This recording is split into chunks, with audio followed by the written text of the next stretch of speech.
अगर आप सत्यवादी हैं, अगर आपने तीनों युगों की बात देखी, प्रबल इच्छा उनकी रही है पुण्य करने वालों की, वो पूरी होगी जिस दिन आप त्याग दोगे। और जिस दिन आपका मन ये करेगा कि मैं इन 500 रुपयों को अपने जेब में रखूंगा, उस दिन क्या होगा?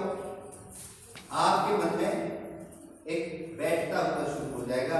कोई झूठ मूठ को भी ये कह देगा, अरे भैया सुनियो, तो आपको लगेगा कहीं से देख तो नहीं लिया। तो आपकी इच्छा कहीं ना कहीं फ्लक्चुएट होने लगेगी, मिटने लगेगी।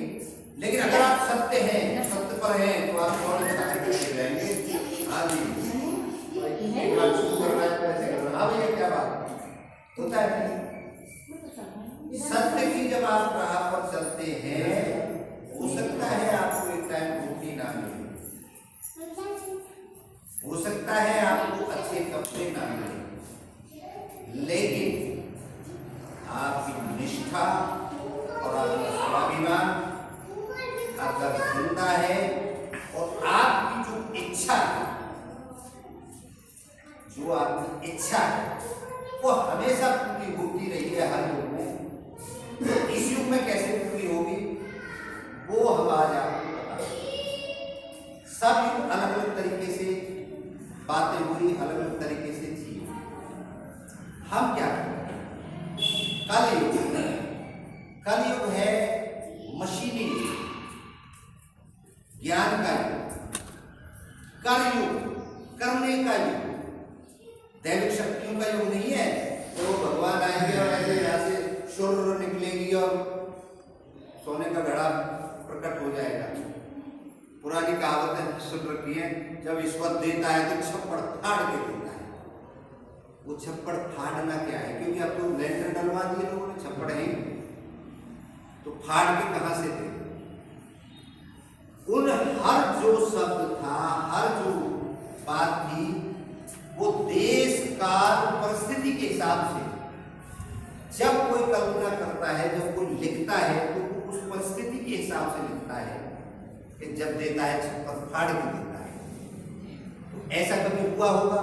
कोई आदमी कहीं लेके कोई चोर भाग रहा था, ऐसा मैंने सुना है कि कोई चोर चोरी करके भाग रहा था, तो पहले छप्पर होते थे, तो जब वो भाग रहा था तो उसका पैर उसमें फंस गया और वो वजन उसके पास आई और वो नीचे गिरने लगा, तो उसको वो वजन वहां पे जो छेद हुआ था छप्पर में वो छोड़ दिया, तो निकल के भाग गया।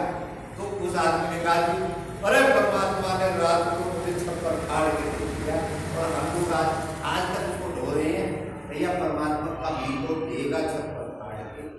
अरे भैया ये युग नहीं है, ये युग है कलयुग,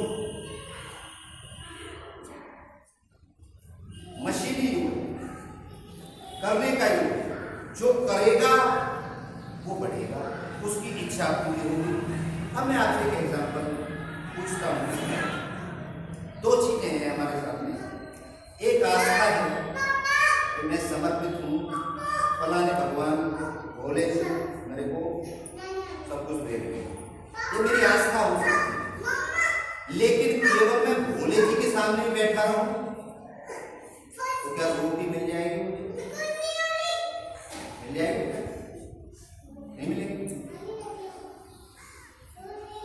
क्या मेरी सब इच्छाएं, तो छोटी सी है, सब इच्छाएं कोई भी मैं रखूं, खूब सपने देखूं, मैं हेलीकॉप्टर मेरा अपना है, मैं उड़ा रहा हूं, खूब भोले जी के सामने सेवा में लगाऊं, एक हेलीकॉप्टर दे देंगे, क्या भोले जी हेलीकॉप्टर की डिलीवरी कर देंगे हमें? ठीक है, अच्छा आज ठीक है, एक विश्वास है हमारा, ये हमारे बुजुर्ग हैं, हमारे वो हैं जिनको पैटर्न कहते हैं, कि भोले जी की कृपा हमारे कहीं ना कहीं हुई होगी हमारे से। लेकिन अब जिंदे तो नहीं, जिंदे तो नहीं है, हम मुर्दों को तवज्जो दे रहे हैं। और एक बच्चा अगर किसी का कोई भूखा हमारे दरवाजे पे आ जाए और वो ये कहते थे मुझे दूध पिला दो, तो हम चले हत्या के कंजर से या फलाने से नहीं, ऐसे कर देंगे। लेकिन अगर भोले का वो आ जाए, क्या होता है, वो चढ़ाते शिवरात्रि। शिवरात्रि में हम करोड़ों लीटर दूध बहा देंगे। जिंदों को तो आप हेल्प कर ले रहे हो और मुर्दे तो हैं। बेशक हमारे बुजुर्ग हैं, मेरा दादा है, मेरा परदादा है, उनका फोटो लगा के मैं घर में बैठा हूं, वो मुर्दा ही तो है। हम क्या कर रहे हैं, बोले जी एक ट्रॉली दूध मेरी तरफ से, 2 भैंसों को दूध मेरी तरफ से। तो वहां खड़े होकर के ऐसी माएं हैं इस भारत के अंदर, इस दुनिया के अंदर, जिनके बच्चों को दूध नहीं मिल रहा, वो पोषण का शिकार हो रहे हैं।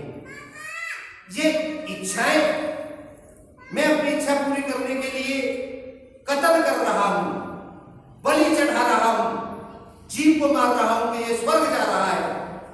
भैया अपने पिताजी मार के देखो, या स्वर्ग भेज दो बेचारे को, पारो रोज 3-3 इंजेक्शन लग रहे, रोज इसके साथ में वो इतनी गोली का शुगर की लेनी सुबह, फिर जब बीपी की ले रहे हैं, अब उसकी ले रहे हैं, उसको स्वर्ग पहुंचा दो ना। अगर किसी को काटने से जीवों की हत्याएं कर रहे हैं हम लोग, किस बात पे, भौंग के। हमारे तो धर्म में ये लिखा, हमारे धर्म में, मैं सनातन धर्म की बात कर रहा हूं और मैं सनातनी हूं क्योंकि मैं पैदा हुआ हूं, इसमें मुर्गों की बलियां दी जा रही हैं। इसमें ऐसे ऐसे भी मैंने अपने यहाँ पर अनुभव, मैं अपना अनुभव बता रहा हूं, मैं कोई को नहीं कर रहा हूं। नाम पर आपको बेटा नहीं हो रहा, आपको 3 बेटी है, 4 बेटी है, आप किसी के पास गई और उसने कहा कि किसी का जिसका इकलौता बेटा हो ना, उसकी बलि देनी पड़ेगी आपको बेटा।